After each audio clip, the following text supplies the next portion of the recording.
Good morning. Ganito simula ng araw sa bukid. Kasama to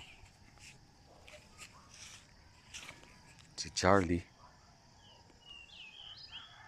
5:30 ng umaga. Dilim pa.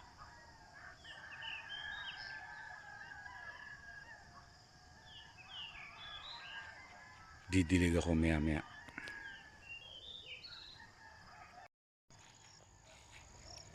Six o 5. Kakapatay ko lang ng mga ilaw sa amin, sa kapitbahay. So habang malamig pa, magdidilig muna tayo. Sili at kamatis. Ito, papatay natin yung ilaw sa kubo. Ayan ang mga sili. Kamatis sa kabila. Ito naman yung tataniman namin ng kamote. Minalas kami sa papaya. Tinamaan ng bagyo. Ito yung farm ng kapitbahay ko.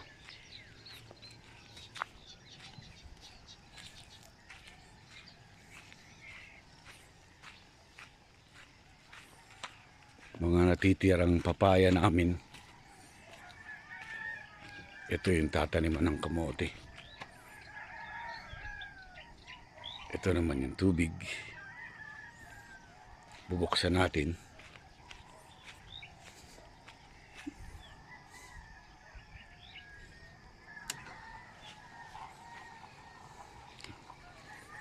Tapos yan.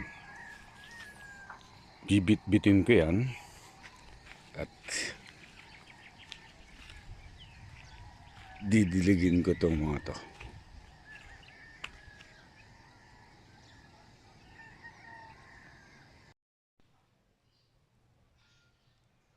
Flat yung bike ko. Hindi ko magawa yung gulong para mag-deliver ng sili. So bike ng asawa ko na lang gagamitin ko. Ito.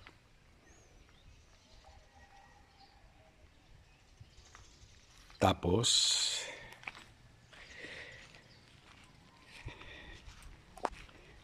itong i-deliver natin.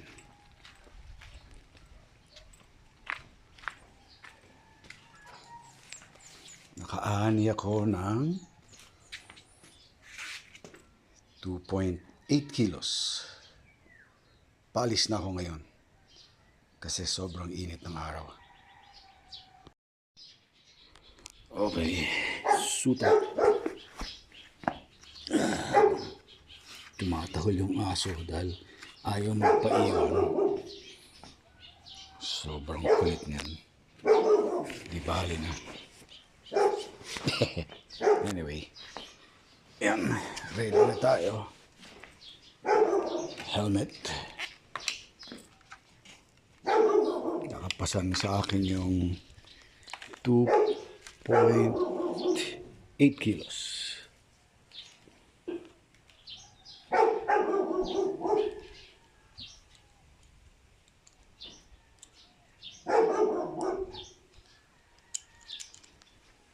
Okay. Naka-sunblock na ako. Shades. Tapos kunin natin yung bike. Ito.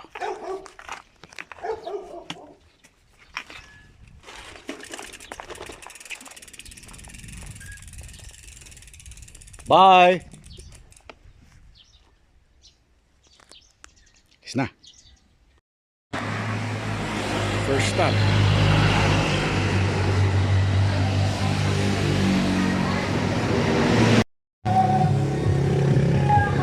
Thank you. Oh, ito yung pangalawa. Nakabenta ulit. Next trip. Okay. Woo! Init. Dito na tayo sa last stop ko. Sa Lumihan ni Paring Jeff.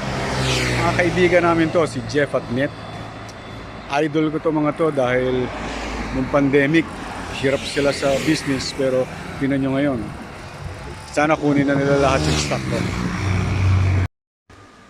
Ito, bagong customer. I-Gcash daw niya sa akin. Pauwi na ako pagkatapos.